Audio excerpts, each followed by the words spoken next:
তুমি কি সুন্দর কবিতার মতো বললে গো, ঠিক রবীন্দ্রনাথের বাঁশি, পরনে ঢাকাই শাড়ি, কপালে সিঁদুর। ওহ, আমার যে কি আনন্দ হচ্ছে। তুমি বাংলা পড়লে না কেন গো? পড়বো তোমার কাছে। সত্যি? তাহলে এক্ষুনি তোমায় একটা কবিতা শোনাই, আমার খুব ইচ্ছে করছে। বলবো? অত কাছে এগিয়ে আসছো কেন? একটু দূরে দাঁড়াও কেমন?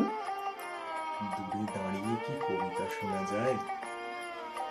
খুব শোনা যায়। বলি, আমরা দুজনে ভাসিয়া এসেছি যুগল প্রেমের স্রোতে, অনাদিকালের হৃদয় উৎস হতে। আমরা দুজনে করিয়াছি খেলা কোটি। এই বাবা, এ কি হচ্ছে? ছাড়ো বলছি। উফ, না না, বাবা মা বাড়ি নেই বলে